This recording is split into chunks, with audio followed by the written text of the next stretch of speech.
Romans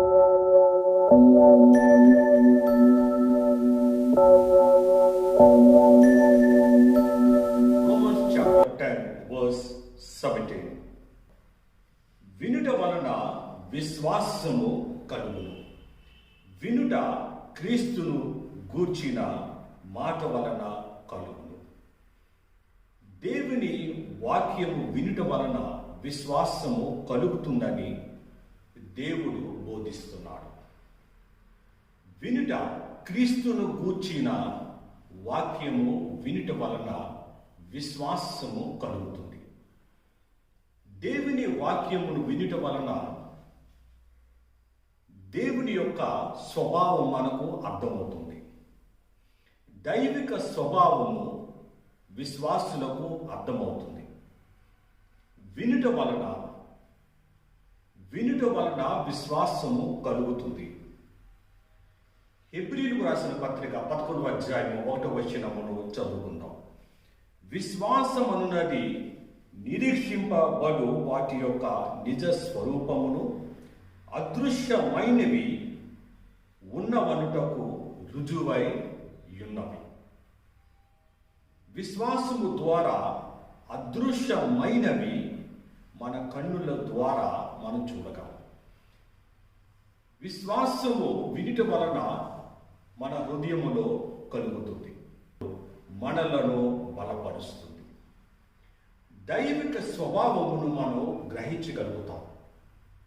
మనలో ఉన్నటువంటి స్వాభావికమైనటువంటి ఆలోచనల మీద దైవిక సంబంధమైనటువంటి ఆలోచనలు పనిచేస్తాయి.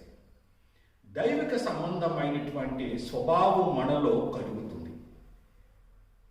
వినుట ద్వారా విశ్వాసము కలుగుతుంది.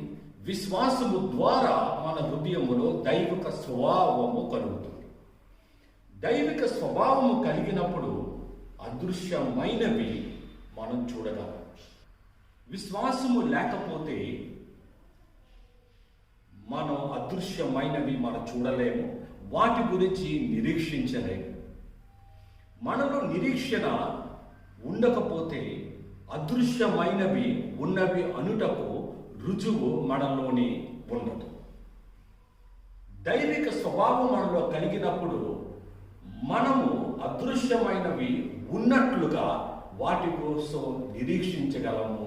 ఆ నిరీక్షణ ద్వారానే అదృశ్యమైనటువంటి గొప్ప కార్యము మన జీవితంలో పొందగలము. మరొక వాక్యంలో చదువుకుందాం. హెబ్రీయులకు రాసిన పత్రిక 11వ అధ్యాయం 6వ వచనమును చదువుకుందాం.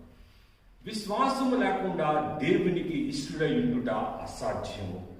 దేవుని యొద్దకు వచ్చువాడు ఆయన ఉన్నాడని, తన్ను వెతుకు వారకు ఫలము దయచేయువాడని నమ్మవలెను కదా. దేవుని దగ్గరికి వచ్చినప్పుడు దేవుడు ఉన్నాడని నమ్మాలి. దేవుడు దగ్గరకు వచ్చినప్పుడు మనం ఏమైతే వెతుకుతున్నామో అవి మనకు ఫలిస్తాయని, అవి మనం పొందుకోగలమని మనము విశ్వాసము ద్వారా దేవుని దగ్గరకు రావాలి. విశ్వాసము లేకుండా దేవునికి ఇష్టడై ఉండుట అసాధ్యమని పరిశుద్ధ లేఖనములు మనకి బోధిస్తున్నాయి. విశ్వాసము కలిగి ఉన్నప్పుడు సమస్తము సాధ్యము. హల్లెలూయా. దేవునికి మహిమ కలుగును గాక.